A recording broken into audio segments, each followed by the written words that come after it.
வணக்கம். திரேதா யுகம், துவாபர யுகம், இந்த யுகங்கள்ல எல்லாம் கடவுள் பூமியில் வாழ்ந்த காலங்களாக சொல்லப்படுது.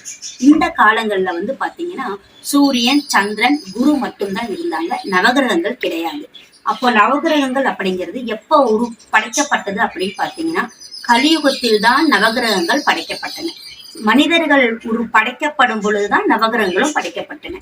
எதற்காக அப்படின்னா சிவபெருமான் மனிதர்களை படைக்கும் பொழுது மனிதர்களின் பாவ புண்ணிய தர்ம கணக்கை பார்ப்பதற்காக 9 நவகிரகங்களை படைத்து அவர்களை 12 கட்டங்களில் அமர வைத்து மனிதனுடைய பாவ புண்ணிய கணக்கை பார்க்கும்படி ஆணையிட்டார்.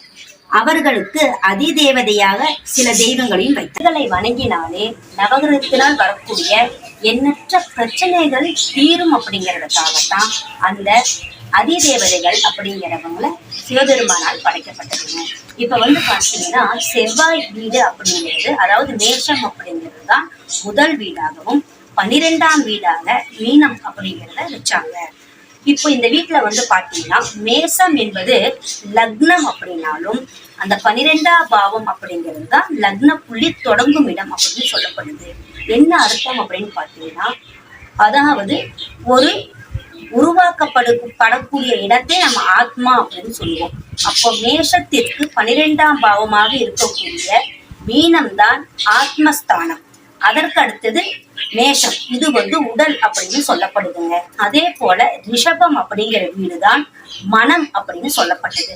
அப்ப அதே போலதான் மறுபடியும் மிதுனம் அப்படிங்கிறது ஆத்மாவாகவும், கடகம் என்பது உடலாகவும், சிம்மம் என்பது மனமாகவும் சொல்லப்பட்டது. கன்னி அப்படிங்கிறது ஆத்மா, துலாம் அப்படிங்கிறது உடல், விருச்சகம் அப்படிங்கிறது மனம், மறுபடியும் தனுசு அப்படிங்கிறது ஆத்மா, மகரம் அப்படிங்கிறது உடல், கும்பம் அப்படிங்கிறது மனம், அப்ப திரும்பவும் ஆத்மா அப்படின்னு வரும். அப்போ ஒரு மனிதனுடைய பிறப்பும் இறப்பும் ஒரு மனிதனுடைய லக்னத்திற்கு 12ஆம் பாவம் தான் சொல்லுது.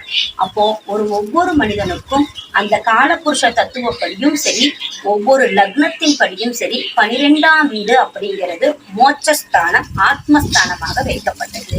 அது போலவே காலபுருஷனின் தத்துவப்படி மேஷம் முதல் மீனம் வரை 12 வீடுகளுக்கும் ஒவ்வொரு காரகத்துவத்தை வச்சாங்க. இதே போலதான் நம்மளுடைய பிறப்பு ஜாதகத்திலையும் ஒவ்வொரு லக்னத்திற்கும் 12 காரகத்துவங்களை வைத்து அதே போல அமைக்கப்பட்டதுங்க. இப்போ இந்த காலபுருஷனின் 10, 11, 12 இந்த பாவங்கள் ஒரு மனிதனுடைய வாழ்க்கையில மிக மிக முக்கியமான பாவங்கள். இதை பத்தி நீங்க தெளிவா தெரிஞ்சுக்கணும் அப்படின்னா நம்ம சேனலை நீங்க